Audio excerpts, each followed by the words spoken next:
अगर मैं आपसे कहूं कि भारत की परमाणु सफलता को लेकर क्या बोला चीन, अरे वो चीन जो हमेशा खामोश रहता था जब भारत कोई भी सफलता को हासिल करता था, लेकिन इस सफलता को देखकर चीन से भी रहा नहीं गया। चीन ने भी कह दिया कि वाह, अरे वाह, बाप रे बाप, तुमने क्या हासिल कर लिया। लेकिन सवाल ये उठता है कि आखिरकार जो हासिल किया वो किसने और भी हासिल किया। हाँ, क्योंकि यार अगर आप देखने की कोशिश करोगे तो हाल फिलहाल भारत ने जो हासिल किया है वो पूरी दुनिया में कोई और नहीं, केवल एक ही देश है जो ऐसा कर पाया है। वो जानते हो कौन है? अरे वो कोई और नहीं बल्कि रूस है।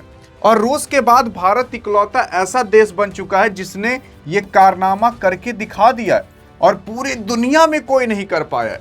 लेकिन आप सोच रहे होगे कि यार क्या करके दिखा दिया है? अरे भारत ने ऐसा क्या उखाड़ दिया जो पूरी दुनिया के अंदर तारीफ हो रही है? मैं आपको बताऊं क्या करके दिखा दिया। अरे आप पूरे दुनिया का तेल मिला लीजिए, अभी जितना है। पूरे दुनिया का आप कोयला मिला लीजिए, अभी जितना है। पूरे दुनिया का आप गैस मिला लीजिए, अभी जितना है। भारत के अंदर उतनी एनर्जी आपको भारत के अंदर मौजूद थोरियम से मिल जाएगी। और भारत ने उस थोरियम से एनर्जी बनाना सीख लिया है और भारत ने उसके रिएक्टर को भी सेकंड स्टेज तक पहुंचा लिया है।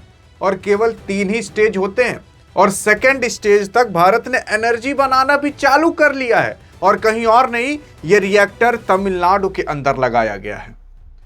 भाई साहब, ऐसा केवल कोई और नहीं, रूस कर पाया था और उसके बाद भारत ने करके, अमेरिका, चीन, कोई भी नहीं कर पाया ये। मतलब अगर आप देखोगे तो पूरी दुनिया किसके पीछे भाग रही है? अरे तेल के पीछे भाग रही है, गैस के पीछे भाग रही है, कोयला के पीछे भाग रही है। मैं आपको बताऊं थोरियम कितनी एनर्जी देता है।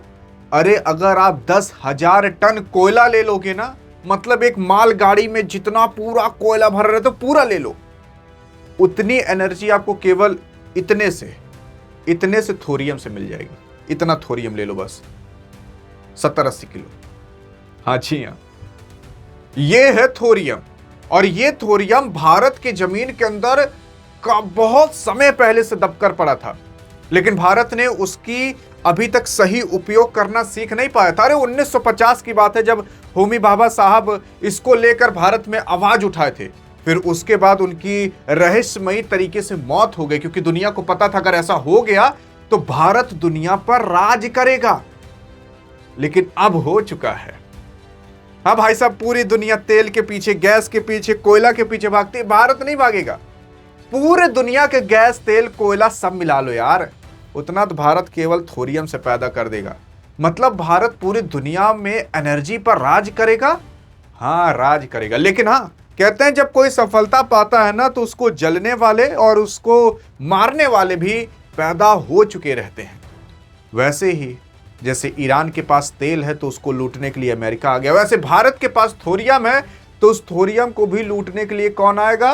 कोई दूसरा देश जरूर आएगा। इसलिए भारत ने अपनी मिलिट्री पहले से ही ताकतवर की है कि भैया अगर नजर उठाए तो आंख फोड़ दी जाएगी। लेकिन आइए देखते हैं पूरा पूरा मुद्दा क्या और चीन क्या बोला। यार देखो, पहली चीज तो तमिलनाडु के अंदर जो कलापक्कम है, वहां पर एक जगह है तमिलनाडु के अंदर, वहां पर स्थित भारत का एक स्वदेशी 500 मेगावाट वाला प्रोटोटाइप फास्ट ब्रिगेड रिएक्टर बनाया गया है। 6 अप्रैल 2026 को सफलतापूर्वक प्रथम जो क्रिटिकलिटी होती है, यानी कि कंट्रोल फ्यूजन चेन रिएक्शन होता है, उसे हासिल कर लिया गया है। यह भारत के 3 चरणीय परमाणु ऊर्जा कार्यक्रम के दूसरे चरण का प्रमुख उपलब्धि है, जो रूस के बाद भारत ने ये तकनीकी अपने देश के अंदर बनाई है। और जानती हो, पूरा का पूरा स्वदेशी है। क्योंकि भारत के अगर जमीन के अंदर देखोगे तो जैसे क्या होता है ना कि यूरेनियम से एनर्जी बनाई जाती है। यूरेनियम वही जिससे परमाणु बम बनाया जाता है। लेकिन जितनी एनर्जी यूरेनियम से बनाई जाती है ना, उससे कई ज्यादा एनर्जी आप थोरियम से बना सकते हो। और थोरियम ऐसा चीज है जो आपको एनर्जी बना कर देगा, प्लस दूसरा पदार्थ भी बना देगा जिससे आप वापस एनर्जी बना सकते हो। मतलब खत्म ही ना होने वाला वो प्रक्रिया है। अब ये 3 स्टेज तक होता है, मतलब 1 स्टेज, 2 स्टेज और 3 स्टेज। भारत ने 2 स्टेज को पार कर लिया है, 1 स्टेज और बाकी है। जी हाँ, और अगर ये हो गया तो पूरी दुनिया के अंदर भारत राज करेगा। पूरे दुनिया के अंदर। और पूरी दुनिया में अभी किस चीज के लिए चल रहा है? अरे एलोन मस्क पता नहीं क्या चीज बना रहा है, वो सब एनर्जी के लिए ही तो बना रहा है। एलोन मस्क सोच रहा है पूरे सूरज के चारों तरफ सोलर पैनल ऐसे सैटेलाइट के तौर पर लगा दे, पूरी एनर्जी अपने धरती पर खींच लेंगे।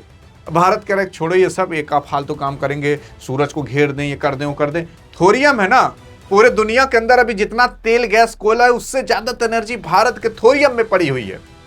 इस्तेमाल करो, देश मत पूरी दुनिया चलाओ। अब भारत एनर्जी के रूप में पूरी दुनिया चलाएगा। और ट्रंप अगर देखोगे तो अभी किसके पीछे भाग रहा है? ये तेल गैस और कोयला के पीछे तो भाग रहा है। इससे क्या बनता है? एनर्जी तो बनता है, इलेक्ट्रिसिटी तो बनती है। और आज के एआई के जमाने में बिना लाइट के कुछ भी नहीं हो सकता। अरे बिना लाइट के ना इंटरनेट चलेगा, बिना लाइट के ना कंप्यूटर, ना कोई भी तकनीकी सामान नहीं चलेंगे। यहां तक कि जिस मोबाइल या लैपटॉप या टीवी में आप देख रहे होगे वो भी लाइट से ही चलता है। लाइट नहीं रहेगी तो मोबाइल चार्ज नहीं कर पाओगे। तो बिना लाइट के इस जमाने में कुछ भी नहीं हो सकता। और अगर उस पर भारत राज करे तो हाँ जी हाँ, ये करने वाला है भारत। और अब ये भारत इकलौता ऐसा देश बन चुका है जो पूरे दुनिया में भारत ये दूसरा ऐसा देश बन चुका। और अगर कोई और देश बन भी जाता है ना, तो मैं आपको बता रहा हूं वो इतना नहीं कर पाएगा जितना भारत किया है। क्यों? क्योंकि उसके पास उतना थोरियम है नहीं। और एक काम भारत बहुत अच्छा किया, भारत ने यार इसे तमिलनाडु की ओर जो इसका रिएक्टर है वो बनाया। अरे जैसे आयरन मैन पिक्चर नहीं देखते थे, वो अपना रिएक्टर यहाँ लगाता थे, छोटे में बहुत एनर्जी रहती थी, वैसे ही भारत ने एक बहुत बड़ा सा रिएक्टर बनाया है। अब क्या है कि वो तमिलनाडु की ओर जो रिएक्टर बनाया है वो अच्छा किया इसलिए क्योंकि उधर खतरा नहीं है। खतरा अगर देखोगे, अगर इधर राजस्थान, पंजाब या गुजरात के ऊपर और ये बनाया होता तो कभी भारत पाकिस्तान से लड़ाई होती तो पाकिस्तान डायरेक्ट उसी को ही टारगेट करता कि कोई मिसाइल गिरा के उसे खत्म कर दो, और इससे पूरी दुनिया मतलब पूरा भारत ब्लास्ट हो सकता था, पूरा गुजरात या राजस्थान ब्लास्ट हो सकता, तो उसमें से इतनी एनर्जी निकलती। इसे भारत ने इसीलिए तमिलनाडु को बनाया।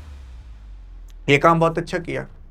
उसी के साथ साथ अगर आप देखोगे तो कोई और नहीं बल्कि आईएआईए के जो प्रमुख राफेल ग्रोसी साहब हैं, उन्होंने भी भारत की तारीफ की। ये लोग कभी भारत की तारीफ और जल्दी नहीं किया करते थे, आज इन लोगों से भी नहीं रहा। ये लोग को पता है कि भाई साहब ये जो चीज बन गई है ना, ये पूरी दुनिया पर राज करने वाली चीज बन चुकी है। हाँ भाई साहब, अरे भारत पूरी दुनिया चला सकता है, आप यकीन करिए यार। भारत को तेल गैस कोयला वोला की जरूरत नहीं है। अब पूरी दुनिया आज लगभग 50% से ज्यादा जो इलेक्ट्रिसिटी बनती है वो कोयला से बनती है। भारत को ना तो कोयला की जरूरत होगी, ना तेल की जरूरत होगी, किसी भी चीज की जरूरत नहीं होगी। हाँ, और जो भारत के अंदर ईवी व्हीकल आ रही है, सब तमाम चीज आ रही हैं, तो आपके घर में जो लाइट वाइट आएगी ना, ये सब थोरियम से बनी हुई आएगी। कोयला वोला की जरूरत ही नहीं रहेगी, कोई दिक्कत नहीं है, लाइट तब भी आती रहेगी।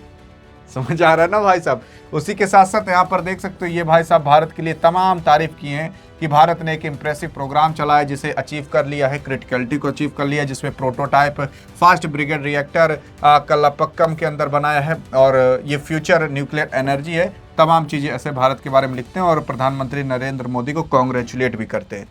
लेकिन अगर इसके बारे में और जानने की आप कोशिश करोगे तो आपको कुछ इस तरीके से दिखाई देगा। देखो ये थोरियम है, थोरियम का अगर आप देखोगे 232.038 इसका एटॉमिक नंबर, और बाकी इसका आप कॉन्फ़िगरेशन देख सकते हो। ये थोरियम है, और जितना आपको यूरेनियम और बाकी अन्य चीज़ों से एनर्जी मिलती है उससे कई हो ज़्यादा ये आपको एनर्जी देगा। ये काम कैसे करता है इसके बारे में समझते तो फिर देखेंगे चाइना ने क्या कहा। देखो भारत ने तमिलनाडु के कलपक्कम में 500 मेगावाट जो प्रोटोटाइप फास्ट ब्रिगेड रिएक्टर है उसे बनाया है। उसी के साथ साथ परमाणु श्रृंखला प्रक्रिया है, इस क्रिटिकलिटी को हासिल कर लिया और एक ऐतिहासिक उपलब्धि हासिल की है।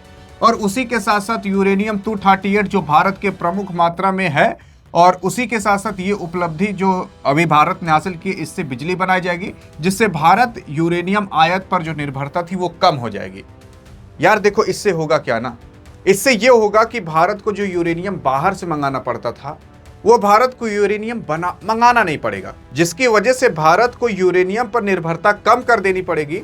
और भारत के अंदर जो थोरियम अभी है उससे एनर्जी बना बनाकर अपने देश को चलाएगा। अपने देश को क्या, पूरी दुनिया को वो चला सकता है। लेकिन एक बात बताऊं, आप सोचते होंगे कि यार ये सारी इंफॉर्मेशन आपको कहीं एक जगह अच्छे से मिल जाती बाकायदा, अरे तो उसके लिए मैंने एक व्हाट्सएप चैनल बना दिया है, जो डिस्क्रिप्शन में उसका लिंक दे दिया है, वो भी बिल्कुल फ्री है। जाकर अगर फॉलो कर लोगे ना तो भाई साहब जिंदगी बदल जाएगी आपकी। और उसी के साथ साथ यहाँ पर जितनी भी इंफॉर्मेशन मैंने आपको बताई वो एक जगह आपको मिल जाएगी। और हाँ, अगर आगे देखने की कोशिश करोगे तो अगर चाहिए तो जाकर फॉलो कर सकते हो और पूरा ज्ञान ले सकते हो। लेकिन हाँ, यहाँ पर अगर आप देखोगे तो पहले भारत में यूरेनियम, जैसे यूरेनियम रिएक्टर होते थे, उसमें यूरेनियम के माध्यम से एनर्जी बनाई जाती थी, लेकिन अब भारत थोरियम के माध्यम से बनाएगा और थोरियम भारत के अंदर है, तो भारत को यूरेनियम खरीदना नहीं पड़ेगा, तो भारत का खर्चा भी कम हो गया, प्लस दूसरे देश के ऊपर डिपेंडेंसी भी कम हो गई। उसी के साथ साथ अगर आप देखोगे तो यहाँ पर जो प्रक्रिया है, यहाँ पर अगर प्रक्रिया की बात करें तो ये जितना बिजली पैदा करता है उससे अधिक वो ईंधन बनाता है, इसलिए इसे ब्रीडर कहा जाता है। असल में ये जितनी एनर्जी बनाएगा ना उससे ज्यादा ये ईंधन भी बनाएगा, मतलब उस ईंधन को भी आप इस्तेमाल कर सकते हो। और वो ईंधन जानते हो क्या होगा? प्लूटोनियम होगा। मतलब अगर मान लेते हैं अगर आप इसे जलाए, जैसे मान लेते हैं इसे रिएक्टर में डालकर इससे एनर्जी बनाई जा रही है, लेकिन एनर्जी के बाद जो निकलता है, जैसे आप कागज को जलाए राख बन गया तो आपको राख मिलता है, लेकिन इसको जलाओगे तो आपको प्लूटोनियम मिलेगा, उससे भी एनर्जी बनाई जा सकती है। हाँ भैया यार, मतलब क्या बताऊं मैं आपको भाई साहब, इतनी एनर्जी मिल जाएगी कि भारत का पेट भर जाएगा, लेकिन वो एनर्जी खत्म नहीं होगी। उसी के साथ साथ अगर बात करें, आगे आप देख सकते हो सब कुछ, लेकिन अगर बात करें भाई साहब आखिरकार चाइना ने क्या कहा है, तो देखो जो चाइना की सरकारी है, जो मतलब लिखती उखती है सरकारी ये सारी चीजें, वो कभी भारत की तारीफ नहीं करती थी, आज उसने भी भारत की तारीफ कर दी है। यहाँ पर लिखा गया है सिंपल सी भाषा में कि इंडिया जो है वो फास्ट ब्रीडर रिएक्टर को, मतलब उसकी क्रिटिकलिटी को अचीव कर चुका है। ये पूरा का पूरा लिखा है दिल्ली, न्यू दिल्ली अप्रैल 7, कहीं और से नहीं बल्कि चाइना से ये मैसेज आया है। India department of atomic energy on Tuesday announce that most advance indigenously design nuclear reactor has reached criticality. उसी के साथ साथ criticality nuclear program is the stage at which nuclear reactor arrive a self sustaining fusion reaction. उसी के साथ साथ where neutron produce equal exceed losses, मतलब जितना भाई साहब जो न्यूट्रॉन होगा वो प्रोड्यूस होगा, जितना उसको लॉस किया जाएगा। इससे मतलब ये है कि अगर आप एनर्जी बनाओगे तो आपको एनर्जी मिलेगी, वापस से वो एनर्जी मिलेगी, और उसी के साथ साथ आपको बाय प्रोडक्ट के रूप में जो मैंने आपको बताया प्लूटोनियम भी आपको मिलता रहेगा, उससे भी एनर्जी बनाई जा सकती है। इन्हीं सब चीज़ों के बारे में वो लिखता है, और प्रधानमंत्री मोदी के बारे में भी लिखता है कि भैया ये जो अचीवमेंट वो किए हैं, मतलब मोदी नहीं यार, मतलब भारत ही किया है, तो भारत को लेकर, और उसी के साथ साथ कई तमाम चीज़ें वो यहाँ पर लिखता हुआ दिखाई देता है। थोरियम के बारे में भी यहाँ पर लिखा है, जो कि अब लॉन्ग टर्म भारत के लिए अब एक क्लीन एनर्जी जनरेशन का एक रूप बन जाएगा। और भारत जो पहले कोयले से बनाता था उससे प्रदूषण होता था, अब वो प्रदूषण भी नहीं होगा, बहुत कम हो जाएगा। ये सारी बातें चाइना लिखता है, सोच कर देखिए भारत के बारे में, क्योंकि उसको भी पता है कि अब जो भारत कर लिया है ना, कि भाई साहब पूरे दुनिया में चाहे युद्ध हो चाहे गोला बारूद कुछ भी दागे भागे, भारत को कोई दिक्कत नहीं, कर भैया जो करना, हमें क्या है, हमें एनर्जी चाहिए हम बना लेंगे, चाहे तेल रुक जाए चाहे गैस रुक जाए।